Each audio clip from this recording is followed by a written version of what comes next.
சிங்கப்பெண் அதிரடை படை அப்படின்னு சொல்லி ஒரு உருவாக்கி இருக்காங்களே, பெண்கள் பாதுகாப்புக்காக இந்த படை உருவாக்கி இருக்காங்க. இதனால வந்து பெண்களுக்கு ஒரு பாதுகாப்பு கிடைச்சிடும் நம்ம எடுத்துக்கலாமா?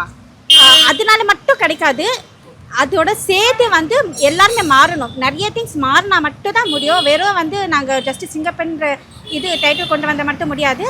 கவர்மெண்ட்டு சிஸ்டம் பனிஷ்மெண்ட்டு இந்த போதைப் பொருட்கள் எல்லாமே வந்து மாறும் போது தான் எல்லாமே மாறும். ஒரே நாளில் ஒரே திங்கு மாற்றவே முடியாது. ஆல்ரெடி முன்னாடியே பண்ணிட்டாங்க மேடம். இது வந்து சும்மா கண் தொடுப்புக்காண்டி சிங்கப்பெண் இது ஒன்றும் யாரும் ஒன்று நாங்கள் பார்க்குறோம் ஒன்றும் இது இல்லை. இதுக்கு இவங்க இருந்தது தான் இன்னும் அதிகமாகுது, கம்மியாகல. இவங்க வந்து தான் இன்னும் 2-3 எக்ஸ்ட்ரா தான் தவிர கம்மியாகல. இல்லை சிங்கப்பெண்ணுன்றது இவர் புதுசாக பேர் வச்சிருக்காருமா. ஏற்கனவே ஜெயலலிதா அம்மா ஆட்சியில் வந்து அம்மா பேட்ரோல்னு கொண்டு வந்தாங்க. திமுக ஆட்சியில் மகளிருக்குன்னு தனியாக கொண்டு வந்தாங்க.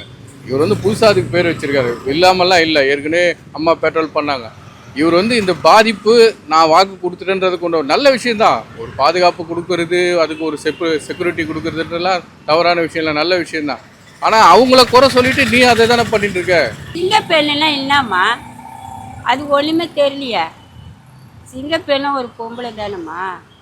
அது ஒரு நம்பர் அவசர நம்பரும் கிடையாது. அது ஆரம்பித்தார் பார்த்தியா, அப்போ தான் எங்களுக்கு தெரியும். அதுக்கப்புறம் என்னன்னு எங்களுக்கு தெரியாது. இப்போ இங்கே பார்த்தீங்கன்னா வந்து சிங்கப்பெண் காவல்துறை வந்து உருவாக்கியிருக்காங்க. அந்த சிங்கப்பெண் காவல்துறைக்கே வந்து பாலித் பலகம் கொடுத்துருக்காங்க. இது ரொம்ப வெக்கக்கேடாக இருக்குது. அரசாங்கமே வந்து பார்த்தீங்கன்னா வந்து ஒரு 6 மாதமா இல்லை ஒரு 8 மாதமா நீடிக்குமா தெரியல.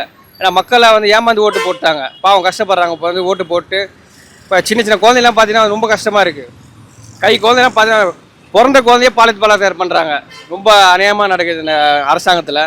ஒரு தக்க நடவடிக்கை எடுக்கணும்னு நான் கேட்டுக்கிறேன். இதுக்கு தனி மனித ஒழுக்கம் தான் காரணம். தனி மனித ஒழுக்கம் இல்லைன்னா இந்த மாதிரி நடக்குதுன்றத அவர் சொல்றாரு. டிஎம்கேலையும் அதே மாதிரி தான் இருந்துச்சு. அப்போ உங்களுக்கு தனி மனித காரணம் தெரியுதில்ல உங்களுக்கு. அப்பயாதுக்கு வந்து எதிர்கட்சியில் வந்து அப்படி பேசுனீங்க. நீங்கள் தானே பேசுனீங்க, நாங்கள் வந்து சரி பண்ணிட்டோம்னு சொன்னீங்க. எங்கே சரியாகலையே, எதுக்கு இருக்க அதிகமாக தான் கம்மி ஆகலையே.